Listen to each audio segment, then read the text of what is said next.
শুরুর পর্ব অর্থাৎ শুভময়া আলয়া সকাল ৬টা ১ মিনিটে বরিশালে ৩টি স্থানে পৃথক পৃথক আয়োজনের মধ্য থেকেই কিন্তু দেবী পক্ষের এই আগমনী অনুষ্ঠান শুরু হয় এবং এই অনুষ্ঠানের মধ্য থেকেই বরিশালে সহ সনাতন ধর্মাবলম্বীদের যে সব থেকে বড় অনুষ্ঠান সেটি কিন্তু ইতিমধ্যে শুরু হয়ে গেছে এবং এই যে শারদীয় দুর্গোৎসবের উৎসব কিন্তু ইতিমধ্যে প্রত্যেক ঘরে লেগেছে। আমরা দেখেছি সকাল থেকেই কিন্তু অসংখ্য মানুষ এই অনুষ্ঠানে যোগ দিয়েছে এবং ধর্মীয় রীতি অনুসরণ করেই কিন্তু তারা মহালয়া উদযাপন করছে।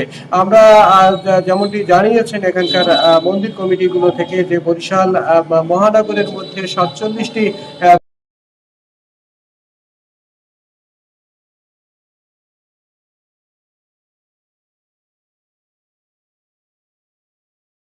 দুর্গোৎসব উদযাপনের আয়োজন করা হয়েছে এবং এছাড়া বরিশাল জেলায় রয়েছে ৫৯০টি মন্দিরে প্রস্তুতির যে জায়গাটি আমরা কথা বলেছি মন্দির কমিটির সাথে এবং কথা বলেছি স্থানীয় প্রশাসনের সাথে।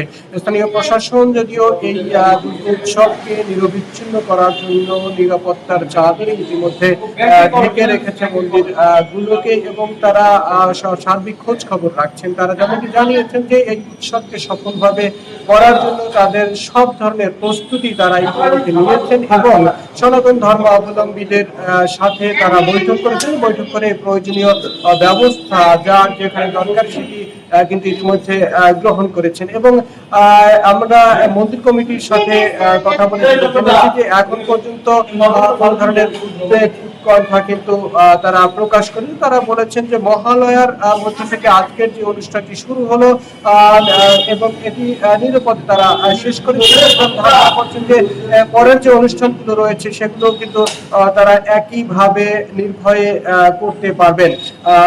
এই অনুষ্ঠানকে ঘিরে কিন্তু উৎসাহ উদ্দীপনার কম নেই সনাতন ধর্মাবলম্বীদের মাঝে। সকাল থেকেই আমরা দেখেছি মহালয়ার অনুষ্ঠানে নানান সাজে এসেছেন সবাই এই দেবীকে গ্রহণ করার জন্য এবং তার এই যে আগমনটাকে আরো আশাব্যঞ্জক করার জন্য এবং উৎসাহ উদ্দীপনার মধ্য থেকেই কিন্তু এই মহাটি চলছে। যেমনটি আমরা গতকালকে কথা বলেছি এখানে জেলা পুলিশের সাথে। তারা বলেছে শুধুমাত্র মহানগরী নয় জেলার যে মণ্ডপগুলো রয়েছে সেখানে তারা নিরাপত্তার জন্য কাজ করছেন। তারা আশা করছেন যে বরিশালে কোনো ধরনের অপ্রীতিকর ঘটনা এবং কোনো ধরনের বিচ্ছিন্ন ঘটনা ছাড়াই উৎসাহ উদ্দীপনার মধ্য থেকে শারদীয় দুর্গোৎসব আজকে মহালয়ার মধ্য দিয়ে যে উৎসব শুরু হয়েছে সেটি সম্পন্ন হবে। বরিশাল থেকে এই ছিল আমার কাছে সর্বশেষ।